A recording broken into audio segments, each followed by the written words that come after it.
سيئات أعمالنا من يهده الله فلا مضل له ومن يضلل فلا هادي له أشهد أن لا إله إلا الله وحده لا شريك له وأشهد أن محمدا عبده ورسوله يا أيها الذين آمنوا اتقوا الله حق تقاته ولا تموتن إلا وأنتم مسلمون يا أيها الناس اتقوا ربكم الذي خلقكم من نفس واحدة وخلق منها زوجها وبث منهما رجالا كثيرا ونساء واتقوا الله الذي تساءلون به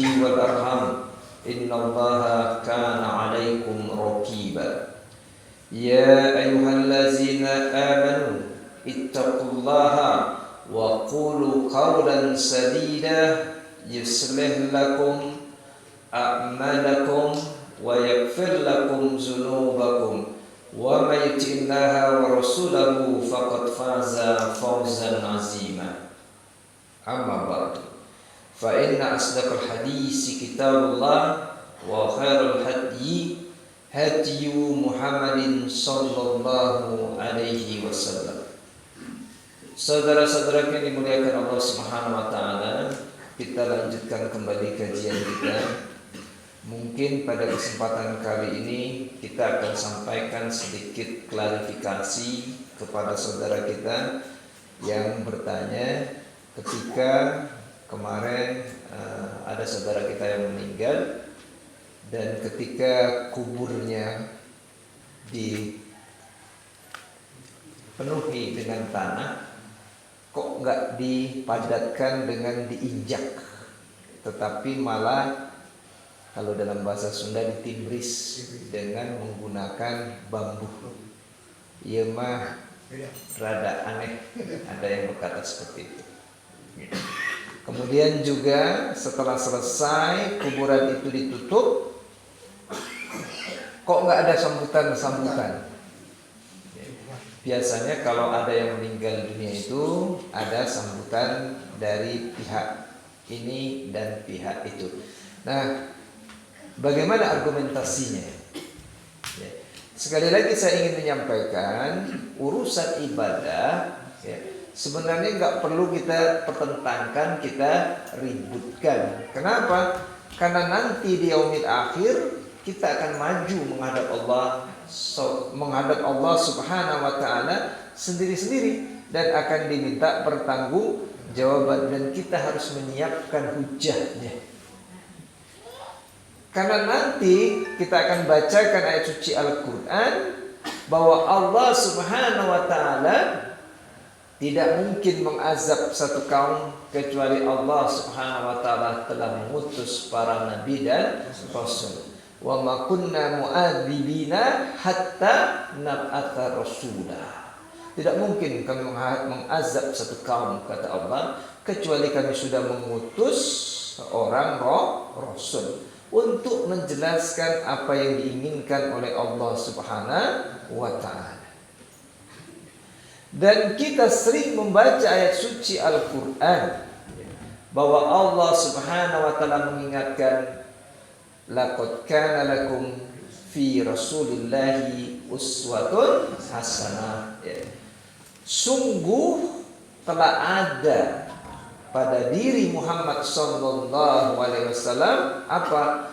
Uswatun hasanah, suri tauladan yang baik. Maka para ulama ketika membacakan tafsir ayat ini mengingatkan, coba bandingkan perkataan kalian, bandingkan akhlak kalian, bandingkan perilaku kalian dengan Muhammad sallallahu alaihi wasallam. Kalau perkataan kalian, perbuatan kalian, akhlak kalian sesuai dengan Muhammad, berarti kalian benar. Tapi sebaliknya, kalau perkataan, perbuatan, kemudian akhlak kalian tidak sesuai dengan Muhammad, berarti yang salah siapa, Bu?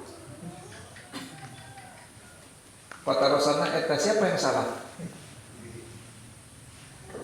Maka saya ingin mengingatkan, menguburkan jenazah itu bagian daripada ibadah. Nah, kalau dia bagian dari ibadah, kita harus merujuknya kemana?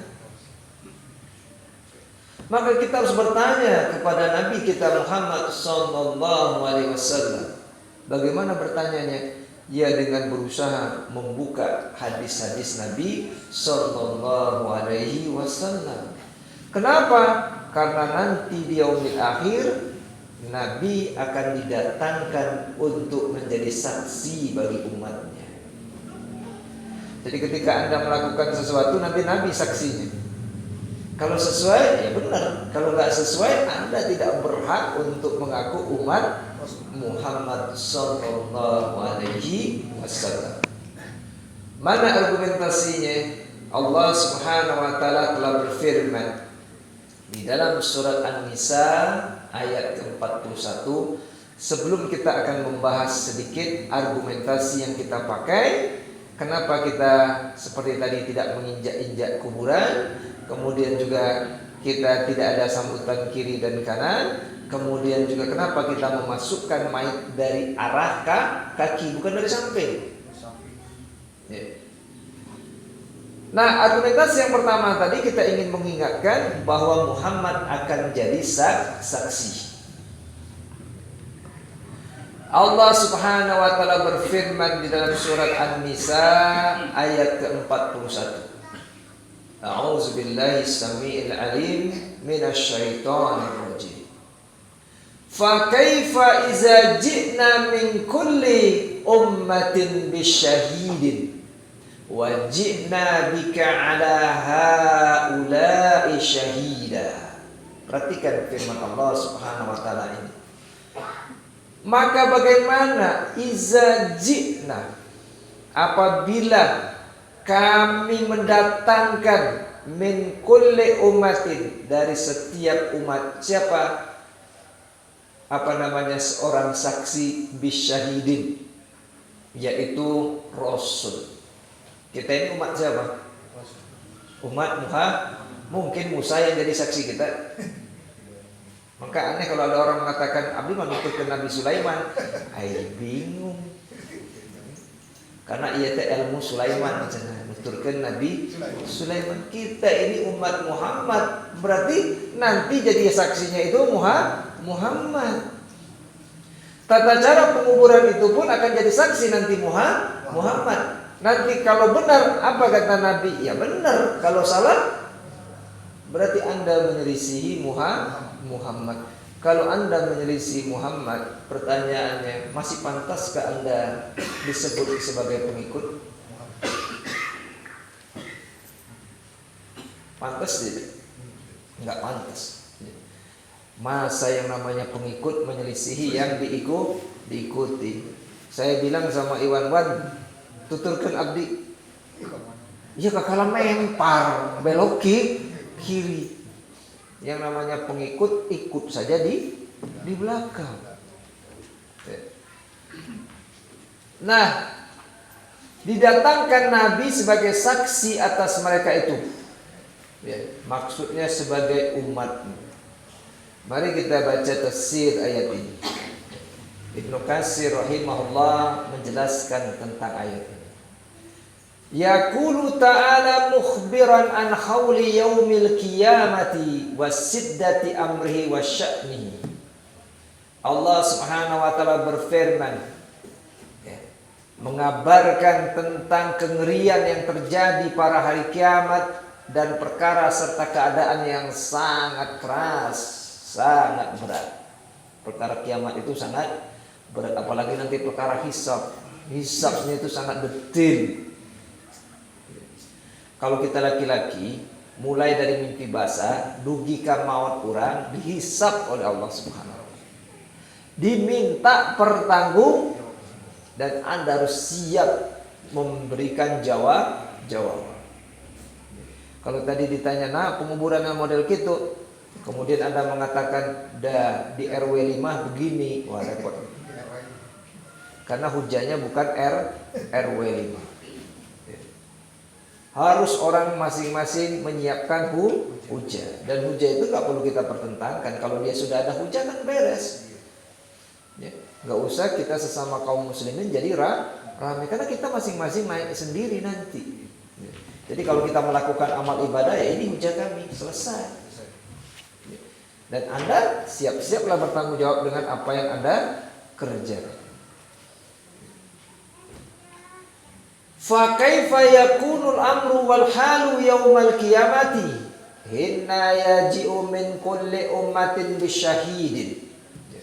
Maka bagaimana perkara dan keadaan hari kiamat nanti ketika didatangkan seorang saksi dari tiap-tiap umat, yakni al-anbiya'a alaihimussalam. Nah, jadi kalau umat Musa yang datang Nabi Musa, jadi saksi Nabi Musa. Apakah syariat Musa diikuti?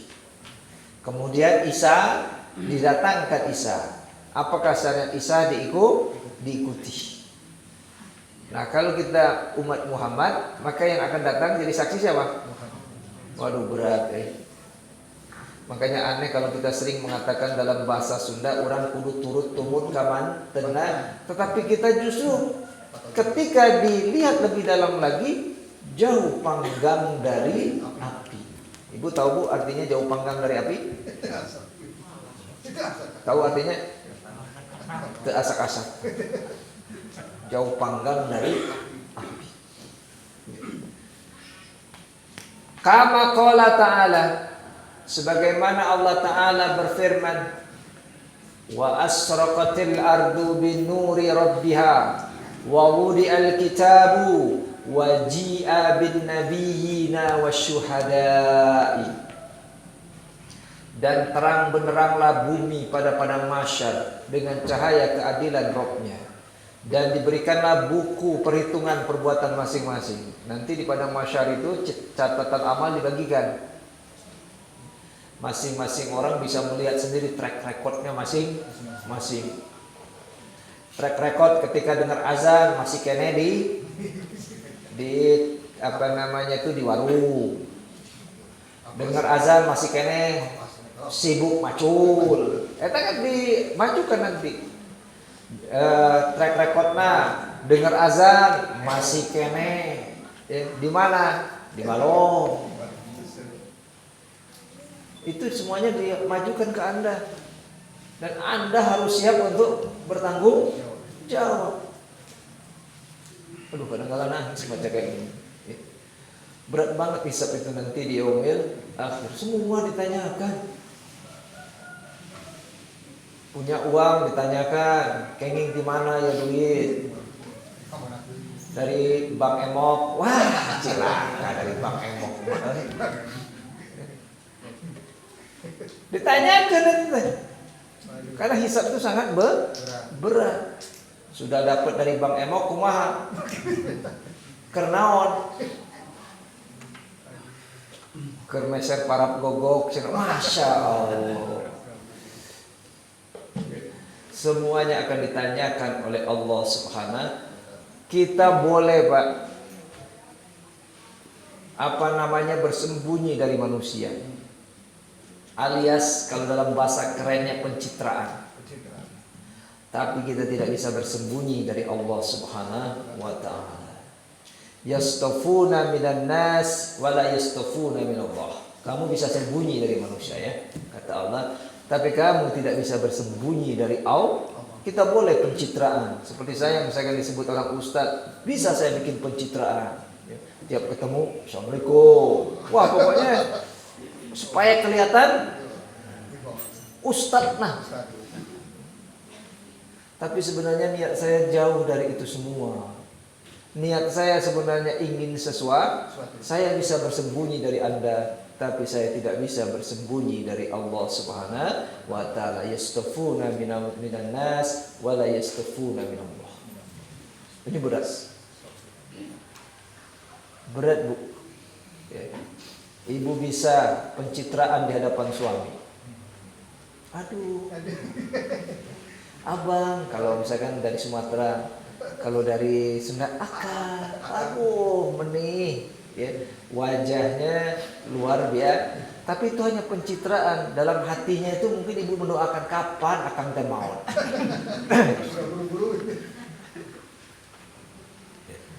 Boleh bersembunyi dari manusia, tapi tidak bisa bersembunyi dari Allah Subhanahu wa Ta'ala. Ya. Makanya di situ dikatakan tadi, ya, didatangkan para nabi untuk menjadi ini berat nih. Makanya saya sering mengatakan kepada saudara-saudara kita, urusannya bukan golongan ini, golongan itu. Urusan kita nanti diminta pertanggungjawaban, kita harus siap dengan jawaban. Nggak ada istilah golongan misalkan, ini mah golongan Pak Iwan, ini mah golongan Pak Maman. Apa maksudnya pakai golongan seperti itu? Golongan Pak Maman mah ada benten, nyempuran mah. Masya Allah. Padahal kita semuanya gurunya satu. Siapa guru kita, Bu? Muhammad sallallahu alaihi. Nah kalau satu berarti sumbernya kudu. Cara berpikirnya kuman guru hiji, tapi 5 orang murid semuanya beda.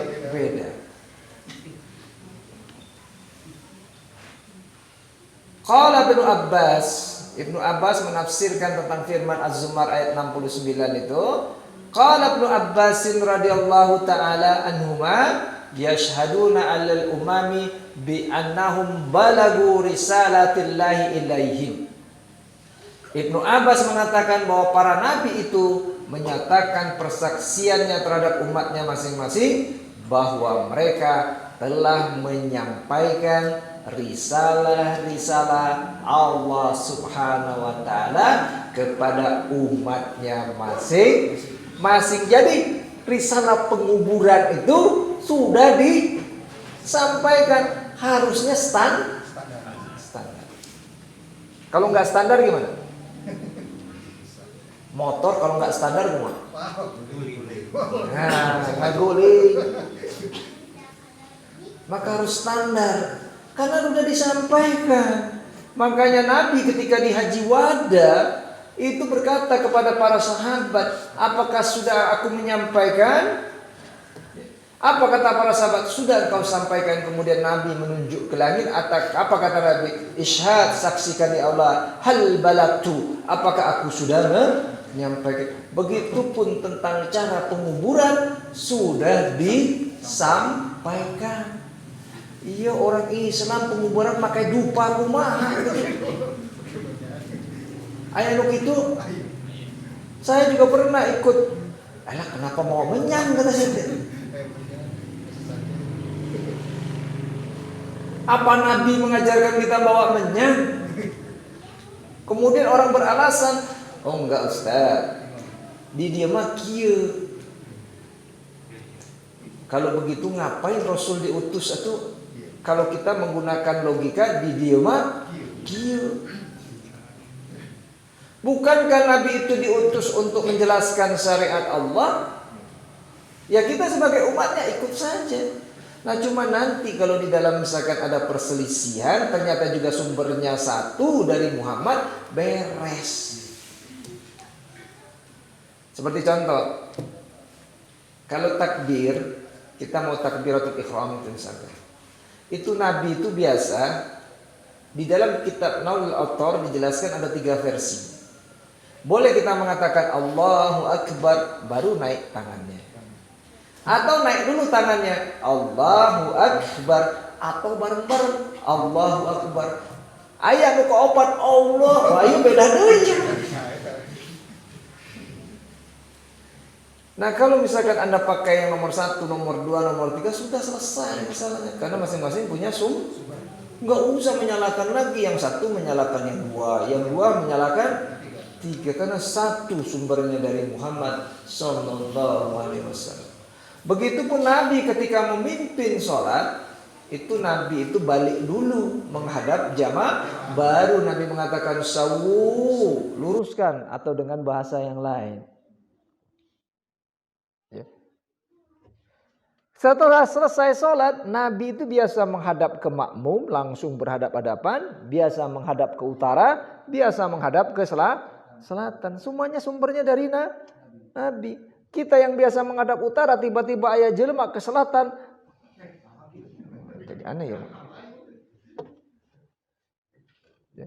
Nggak usah dimasalahkan, kita tanya ada sumbernya, ayat tak iya dalilnya, ya udah beres. Jangan mengatakan itu benar ya mah aliran.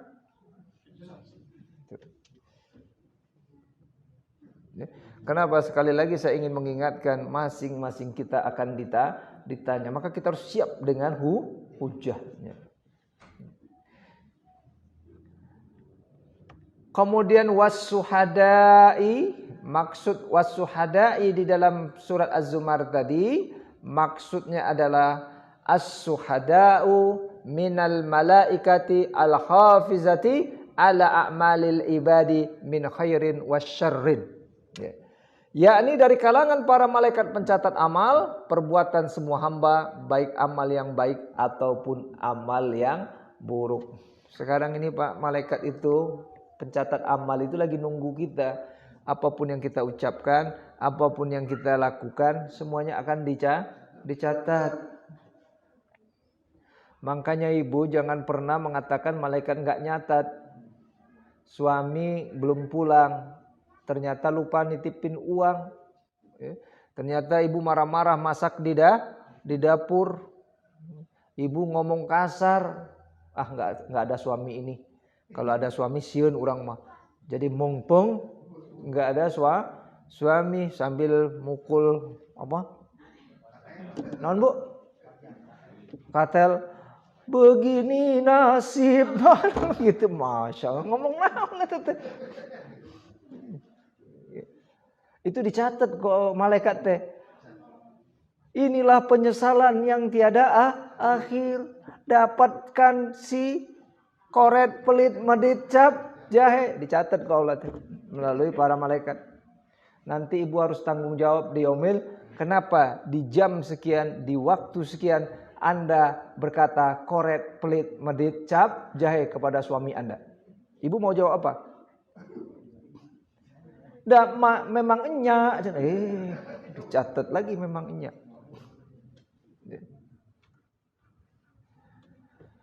Wa qudiya bainahum bil haqq, dan diberi keputusan di antara mereka dengan adil, bil adli, yakni dimaksud dengan hak dalam ayat ini adalah adil.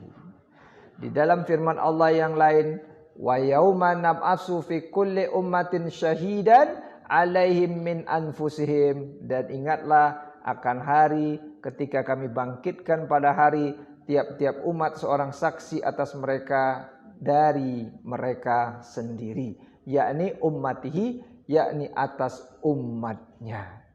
Nah, jadi ini dasar kita. Dasar kita kenapa ingin selalu menstandarisasikan dengan apa yang dikerjakan oleh Nabi SAW. Sekali lagi, kita tidak usahlah mengkritisi apa yang dilakukan oleh orang lain. Kita perbaiki diri kita dulu. Standarisasikan apa yang kita kerjakan. Ini diri sendiri belum distandarisasikan, kabatur guys, rewel. Nggak benar itu sholat pakai kopiah hidung. Sholat mah kudu peci na bodas. Kalau ditanya, nah kudu pakai peci, ayat ti ditu nah. Nah kok ngajawabna ayat ti ditu. Mari kita bahas dengan apa yang kita kerjakan kemarin. Saya akan bacakan hadis-hadisnya ini ya. Pertama sekali, ini tentang mengurus jenazah. Kalau kita melihat ada orang yang mau meninggal, apa yang diperintahkan oleh Nabi? Apakah dibacakan Al-Quran di sisinya?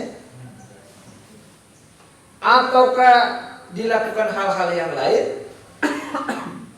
Maka kita kembalikan kepada Nabi sallallahu alaihi wasallam. Kata Nabi, lakinu mautakum bila ilaha illallah. Jadi kalau ada orang sudah datang ciri-ciri mau meninggal, geus mulai engap, ulah kabur. Bisi salam ke malaikat nyambut urang cik, masya Allah. Talkinkan, lakinu mautakum bila ilaha. Talkinkan di dekat orang tadi, bisikkan di telinganya, atau bagaimanapun caranya, pokoknya ditalkinkan. Kenapa? Karena Nabi SAW mengatakan, man qala la ilaha illallah fi akhir kalam dakhalal jannah. Barang siapa yang di akhir kalamnya dia mampu mengucapkan kalimat la ilaha dakhalal jannah, dia akan masuk surga. Akhir kalam. Maka talqin itu pun ada caranya, sudah saya sampaikan. Bukannya kita talqin gini, la ilallah, la ilallah, la ilallah terus, enggak. Jadi kita dengarkan dulu si calon mayit tadi. Calon itu kan belum menjadi mayit, ya.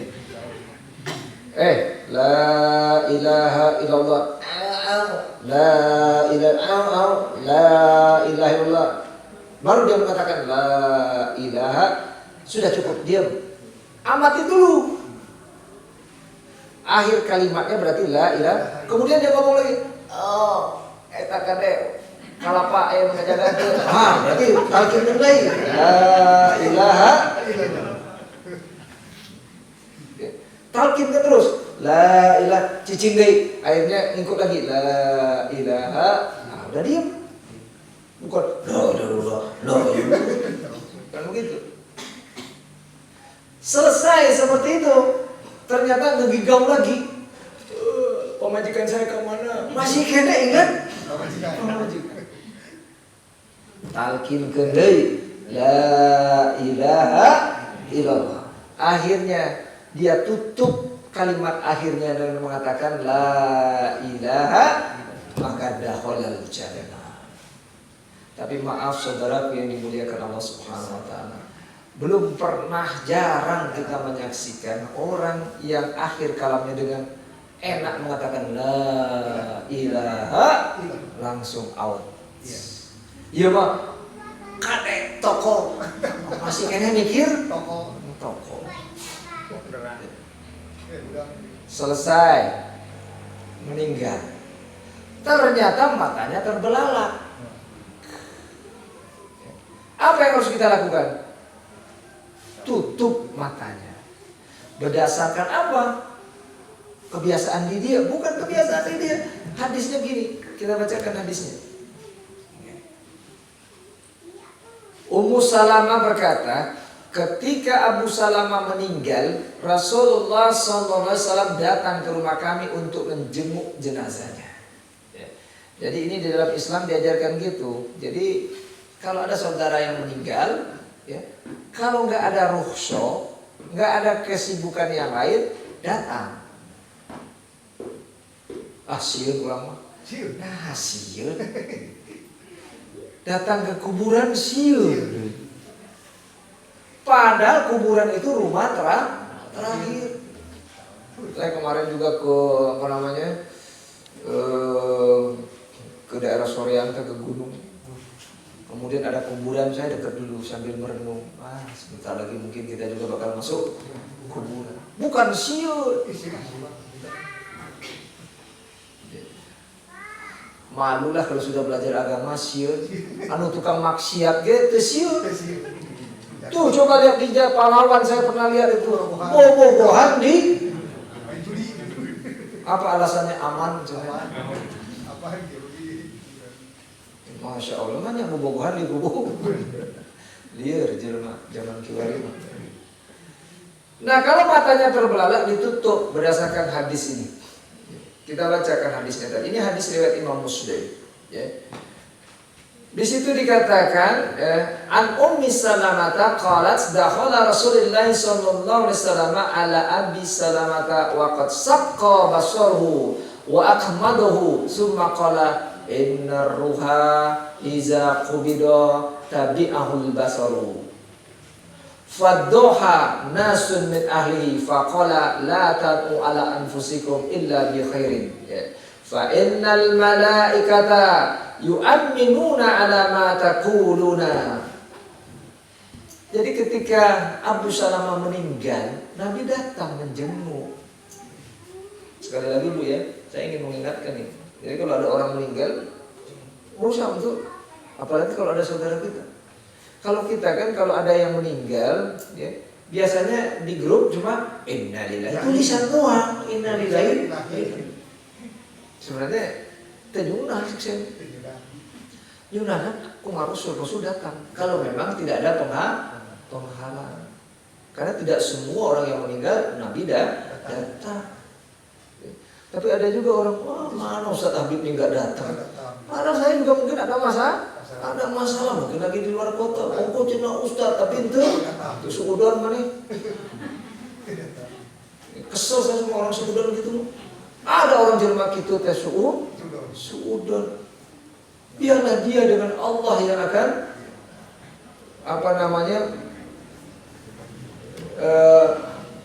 mengetahui apa yang dia kerjakan, apa yang ada dalam niat hatinya. Ya. Ada yang seperti itu. Nah, Ustaz Habib itu datang banyak kudu tiap orang mati saya harus.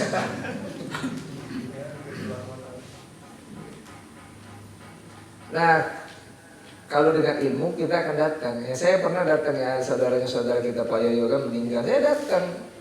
Kenapa? Karena saat itu saya lagi saum. Kemudian juga kata Nabi, kalau 4 hal itu dilakukan dalam bersamaan, maka pasti dia masuk surga. Kalau dia lagi saum di hari itu, kemudian juga dia mengiringi jenazah orang yang meninggal, kemudian dia mendatangi orang sakit, kemudian dia memberi makan fakir. Kata Nabi, wajib orang itu masuk surga. Maka saya lihat pada saat itu, wah ini kesempatan. Makanya kalau belajar tahu. Jadi kalau lagi saum ayat maghrib, datang. Kemudian apalagi ada yang meninggal, antarkan. Kemudian kasih makan fakir sudah kata Nabi berhak dia masuk surga. Alhamdulillah Ustaz, saya pernah seperti itu. Tapi setelah selesai seperti itu saya tar sholat deh. Ayam mana ngulang 10 kali kan masuk surga.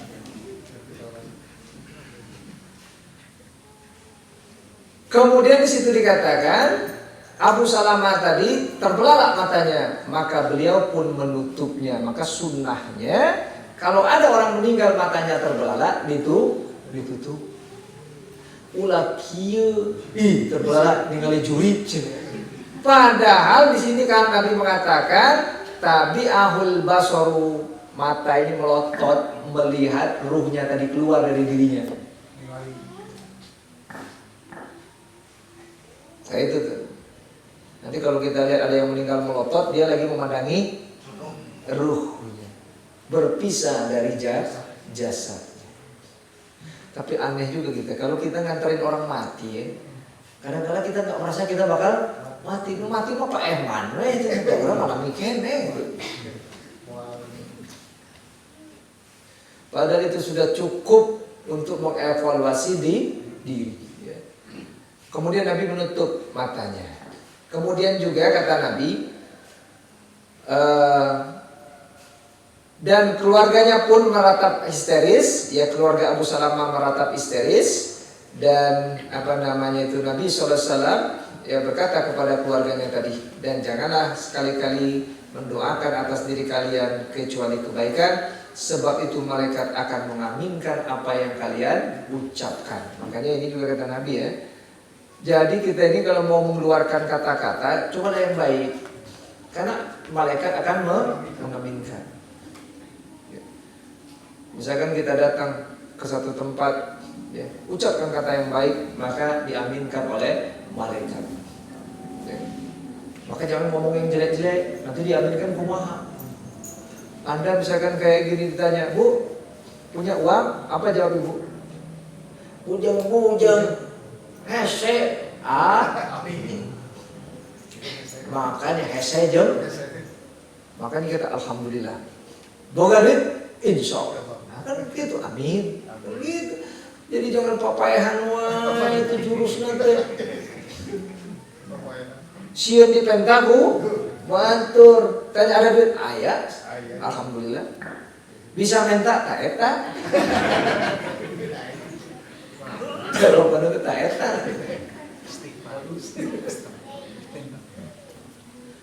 Kemudian apa yang dilakukan oleh Nabi? Summa qala Allahumma fir li Abi Salamata warfa' darajatahu fil mahdiyina wahlufhu fi akibihi fil ghabirina waghfir lana walahu ya rabbal alamin wafsalahu fi qabri wa nawwir lahu fihi. Itu doanya. Kalau kita datang ke orang meninggal, orang mah biasa, orang berlahu terus ya. Itu doanya yang diajarkan oleh Nabi. Kalau dia meninggalnya perempuan, tinggal kita ganti saja domirnya untuk perempuan. Kalau Allah maghfir lahu, jadi Allah maghfir laha. Jadi apa yang dilakukan oleh Nabi tadi? Menutup mata, kemudian berdoa. Ibu hafal doanya? Hafal bu? Oke, hafal, tapi fotokopi nah. Diberi fotokopi, karena bisa disimpan di dia. Saya pernah kasih makalah tadi disimpan di dia. Masya Allah, ya lemah. Tapi kemarin alhamdulillah kita pulang dari Sumedang. Biasa saya senang makan ubi cilembu. Ya.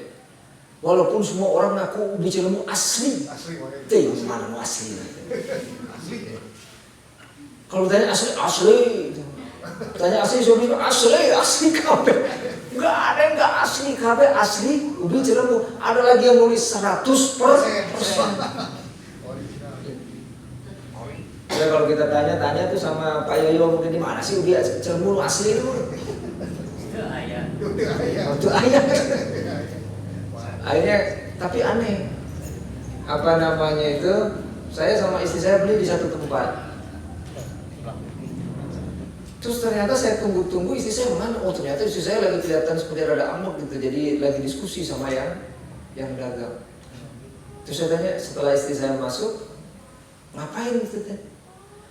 Saya ngasih tahu tuh, kenapa? Ini orang katanya yang jual ubi cilembu membungkus ubi cilembunya itu dengan ada ayat-ayat suci Al-Quran di situ, yaitu bekas ujian-ujian anak-anak itu kan. Kemudian dia bungkus. Ibu sok itu oke? Kemudian si saya marah, ini uang sisa jangan dipakai itu. Ya, kemudian setelah kita pulang, saya tanya, Ibro apa pelajaran dari situ ya? Kata istri saya, itu orang memang gak keterlaluan, gak tahu adat, macam-macam lah. Kalau perempuan kan kalau udah ngambek kan hebat aja. Hampir. Kata saya, Ibronya, benar firman Allah Subhanahu wa taala. Inna nahnu nazzalna dzikra wa inna lahu lahafizun. Kami yang menurunkan Al-Qur'an, kami yang Allah enggak tega gitu. Allah enggak suka ayatnya dibuat seperti itu. Makanya kita datang ke situ. Enggak tahu belinya di situ. Itu Al-Quran dijaga oleh Allah Subhanahu wa ta'ala. Nah itu. Yang kedua, setelah selesai tadi bacanya tadi, hafal doanya tadi Bu? Kalau belum saya sudah bikin yang fotokopian. Tadi mau dikopi terlalu banyak. Orang kita kan kalau terlalu banyak malas bacanya. Anak-anak sekarang kalau dikasih buku tebal, kadal teuing. Senangnya buku nu ipis. Ipis kira yang usah lembar. Maaf beda sama kita dulu. Kalau kita dulu belajar matematik kita senang yang tebal-tebal.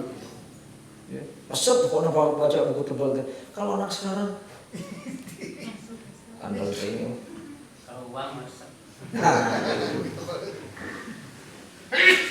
Nah, selesai itu, setelah itu dimandikan, kemudian dikafankan, kemudian yang berikutnya disolatkan. Bagaimana bacaan sholat takbir ketiga dan keempat? Karena takbir ketiga dan keempat itu membaca doa. Apa doa yang dibaca? Diajarkan oleh Nabi SAW. Untuk takbir yang ketiga, karena takbir pertama itu kita membaca Fatihah dan surat. Takbir kedua membaca solawat. Solawat yang paling afdal yaitu solawat Ibrahimiyah. Kemudian yang ketiga kita baca doanya seperti ini. Nabi SAW itu kita baca ya dalam hadis. Suatu ketika Rasulullah SAW mensolatkan jenazah. Kemudian kata Auf bin Malik, saya hafal doa yang beliau. Oh berarti jelas. Ketika mensolatkan jenazah, doanya model kieu. Ya. Salah satunya seperti ini. Apa doanya yang diajarkan oleh Nabi SAW? Yaqulu Allahumma fir lahu warhamhu wa'afihi wa'fu anhu wa akrim nuzulahu wa wassi' mudkhalahu waksilhu bil ma'i salji wal barat wa nakkihi minal khataya kama nakkaita sawba abyada minad danas wa abdilhu daran khairan min dariha wa akhlan khairan min akhlihi wa zawjan khairan min zawji wa adkhilhul jannata wa ishu min azabil qabri au min azabin nar. Itu doanya. Terapal deh ulang doa kan gitu kan. Jadi masih banyak yang harus kita pelajari. Kemudian takbir keempat baca doa lagi. Nah kita biasanya doanya karena nggak hafal ya Allah maghfir lahu lagi, Allah maghfir lahu warhamhu wa'afi wa lumayan daripada kan ada orang yang sholat sholat jenazah pakai takbir, pakai ruku, pakai itu sholat apa gitu.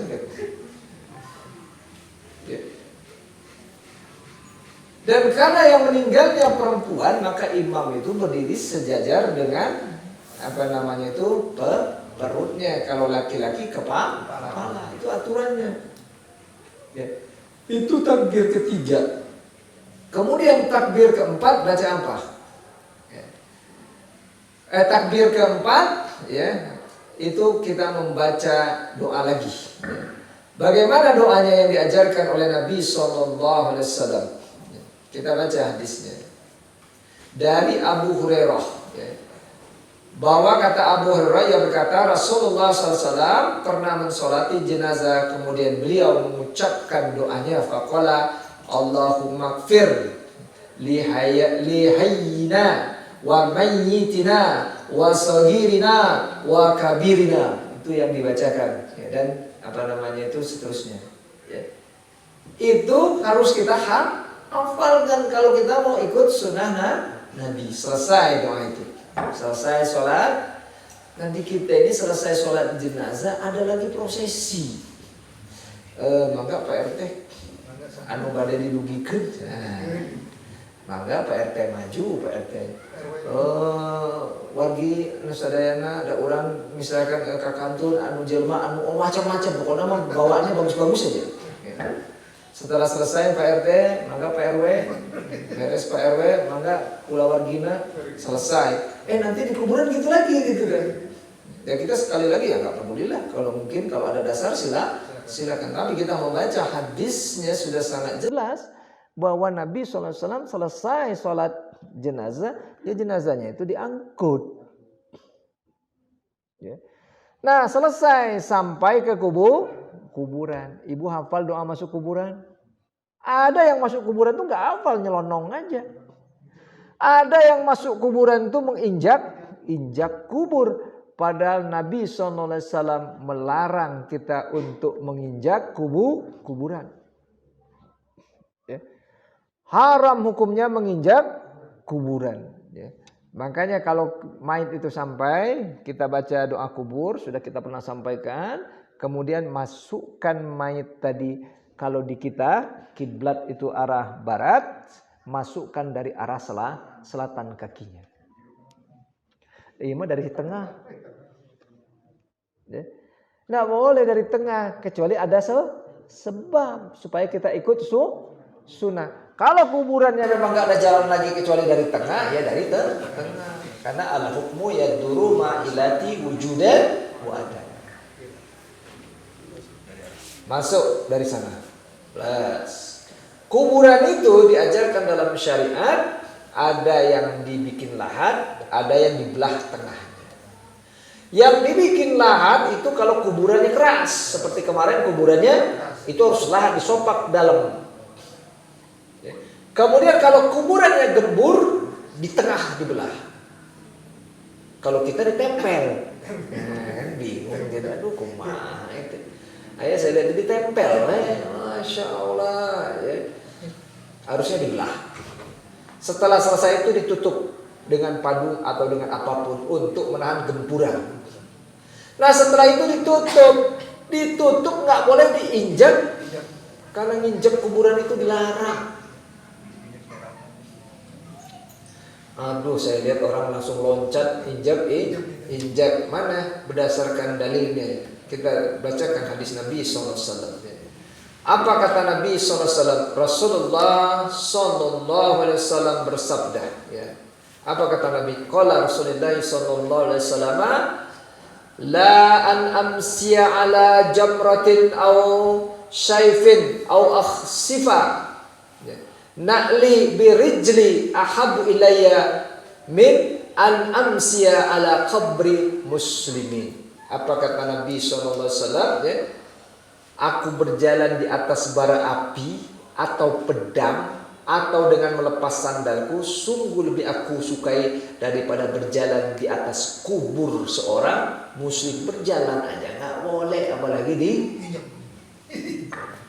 Makanya kita pakai tembris itu. Nah itu alasannya kita. Ya kalau saudara kita mau injak-injak dengan ada alasan, silakan. Kalau kita punya alasannya tadi tidak boleh menginjak-injak. Ada yang mengatakan, kan belum jadi kuburan. Ketika masuk saja sudah jadi. Kemudian setelah selesai itu apa? Ditutup. Kemudian boleh ditinggikan sejengkal. Kemudian letakkan batu di atas kepala mayat. Nah, ketika kita meletak batu, orang ketawa lagi. Nah, kieu beda ya teh. Ya model paek mah ada beda sih tuh. Nah, beda di mana lagi? Urang bacakeun hadisna.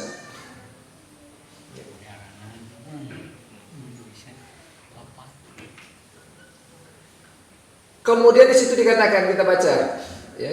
Ini hadisnya ya. Dari Kasir bin Zaid al-Madani dari Al-Muttalib, ia berkata, tak kala Utsman bin Mas'un meninggal, maka jenazahnya dikeluarkan dan dikuburkan. Kemudian Rasulullah SAW memerintahkan seseorang agar datang kepadanya membawa batu. Ya. Makanya ketika kita bawa batu, orang ketawa. Bingung saya tuh. Ini yang perlu diketawain itu saya atau kamu? Ya. Saya bawa batu diketawain. Padahal Nabi bawa batu. Ya. Kemudian beliau pergi menuju batu tersebut dan menyingsingkan kedua lengannya. Kasir berkata, Al-Muttalib berkata, telah berkata orang yang mengabarkan hal tersebut kepadaku dari Rasulullah SAW. Sepertinya aku melihat putih kedua lengan Rasulullah SAW ketika beliau menyingsingkan keduanya. Kemudian beliau membawanya dan meletakkannya di sisi kepalanya. Di situ sudah sangat jelas kan? Bahwa diletakkan di atas kepala. Berapa biji batunya? Hiji di atas kepala. Orang mah loba opat katanya. Jadi kieu Nabi hiji orang opat. Kemudian beliau membawanya dan meletakkan di sisi kepalanya. Beliau berkata, aku belajar menguburkan saudaranya dengannya dan kepadanya aku menguburkan keluarganya yang meninggal. Makanya kalau kita lihat, kalau Anda sudah pernah pergi ke Mekah atau ke Madinah, ya kuburannya itu tanda, apalagi kuburan baki itu kan. Tapi kalau kita itu mah beda, itu mah Arab, dah orang mah Indonesia. Orang Arab nabinya Muhammad, orang Indonesia nabinya harusnya ajarannya sama. Kecuali ada keterangan, ada sebab-sebab yang lain. Sekali lagi, kita dengan adanya hujah, supaya di akhirat nanti ketika Nabi jadi saksi tadi ditanya, nah mana yang letak batu? Kan Nabi pernah meletakkan batu. Gitu. Nah mana ya kakala patung naon di jadi masalah. Kemudian setelah selesai mayit itu dikuburkan, apa yang dilakukan oleh Nabi? Maka dengarkan hadisnya. Apa yang dilakukan Nabi setelah selesai ditaruh batu, kemudian setelah selesai ditinggikan 1 jengkal? Perhatikan hadis ini. Di dalam hadis yang diriwayatkan oleh Abu Daud. Kana Nabi sallallahu alaihi wasallam iza faragha min dafnil maiti. Bahwa Nabi sallallahu alaihi wasallam iza faragha min dafnil maiti, kalau sudah selesai dari menguburkan mayit, waqafa alaihi, beliau berdiri di dalam hadis yang lain di sisi mayit tadi. Faqala, kemudian Nabi bersabda, waqafa alaihi faqala istaghfiru li ahikum wasallu lahu bitasbiti fa innahu al-an yus'alu. Apa kata Nabi? Istaghfaru li ahikum, mintakan ampun oleh kalian, saudara kalian. Kemudian juga wasallu lahu bitasbiti, dan mohonkan oleh kalian keteguhan untuknya karena sekarang dia akan Jadi apa yang kita baca? Tadi minta ampun, kemudian minta Nah nanti kita bacakan, kata para ulama, Anda baca itu kalau laki-laki Allahumma firlahu, Allahumma firlahu, Allahumma firlahu 3 kali. Kemudian Allahumma sabbithu, Allahumma sabbithu, Allahumma sabbithu. Eta bacaan. Mari kita baca. Di dalam syarah hadis. Ini kalau Anda baca, ini kitabnya Riyadhus Shalihin. Ini syarahnya oleh Syekh Utsaimin. Saya bacakan di dalam syarahnya nih. Ini dalam kitab Riyadhus Shalihin. Di situ dikatakan babul wuqufi ba'da dafnil maiti wa du'ai lahu wal istighfari lahu.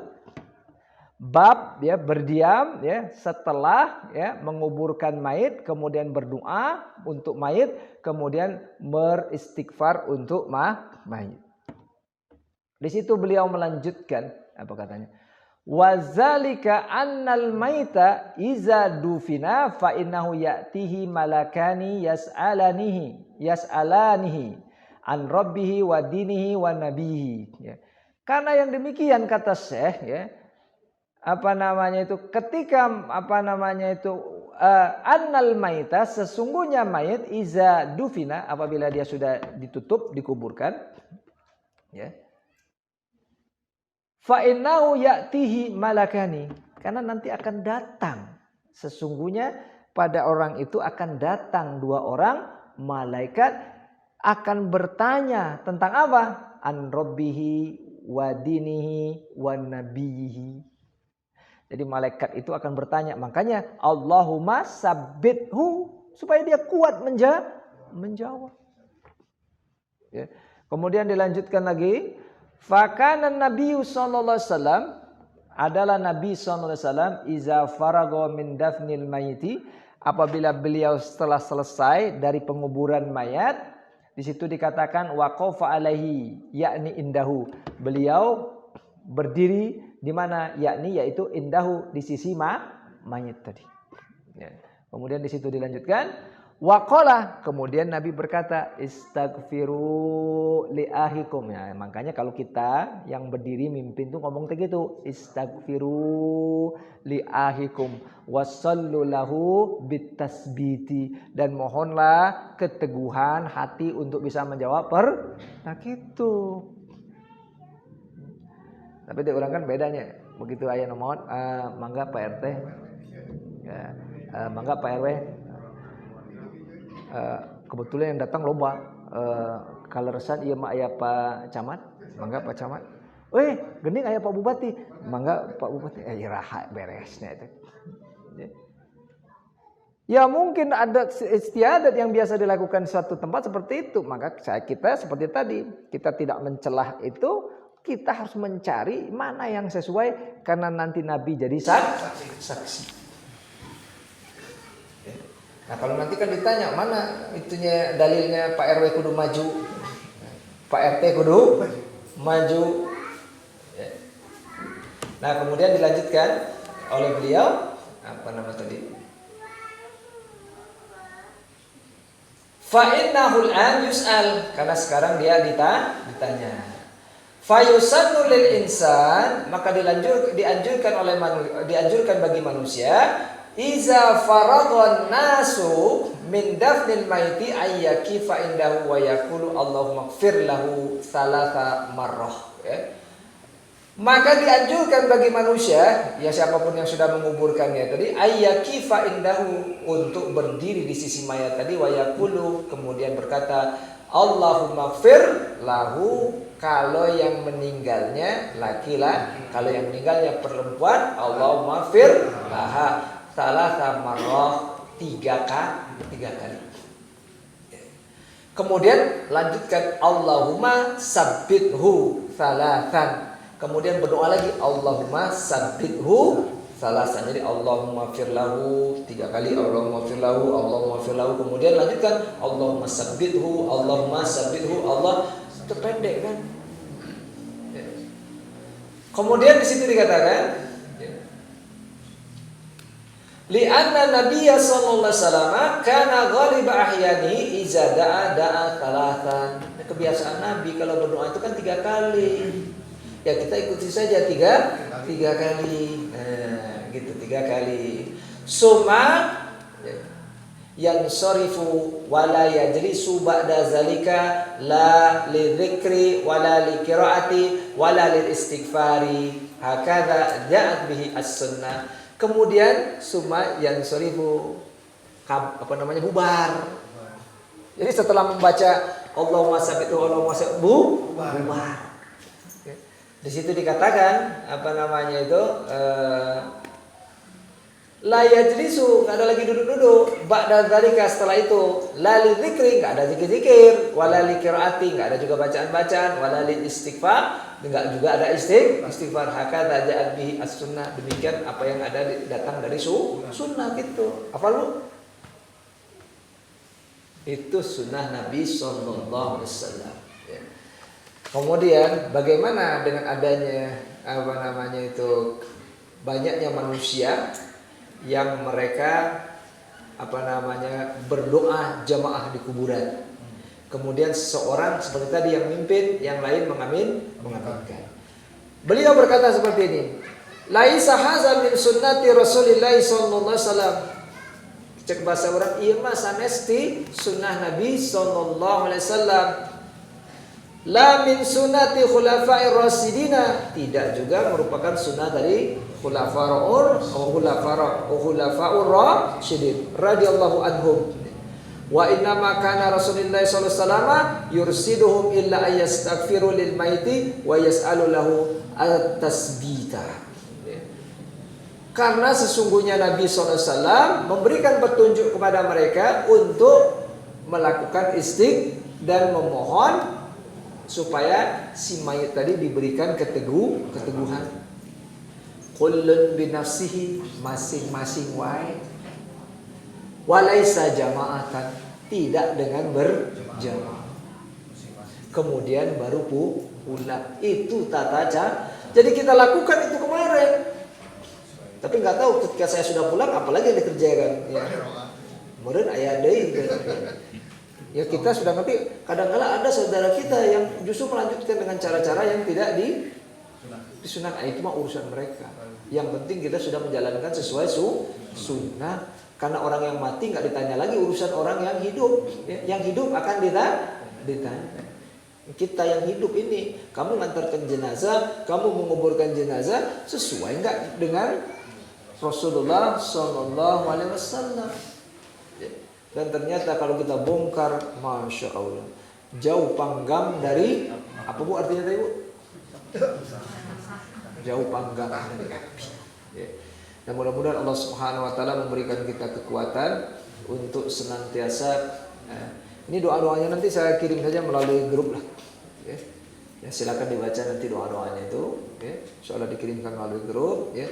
Sekali lagi, ini dalam rangka kita mencoba untuk memberikan payung hukum terhadap apa yang kita kerjakan. Itu saja.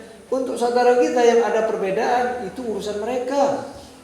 Ya, mereka yang akan bertanggung jawab. Nah, kita seperti tadi akan bertanggung jawab dengan amal yang kita kerjakan. Ya, sesuaikan.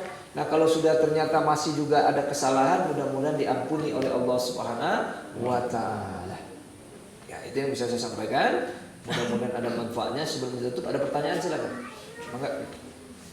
Assalamualaikum warahmatullahi wabarakatuh. Waalaikumsalam. Ini sehubungan dengan batu, Ustaz, Batu. yang diletakkan di Kepala. kepala jenazah. Boleh nggak batu tersebut diganti dengan batu nisan yang bertuliskan hanya bertuliskan namanya aja, dengan tujuan supaya keluarganya kalau ingin berziarah tidak tersesat. Hanya itu aja. Kalau casing kan tidak boleh. Nanti kalau batu diganti dengan batu nisan bertuliskan nama aja, boleh apa tidak?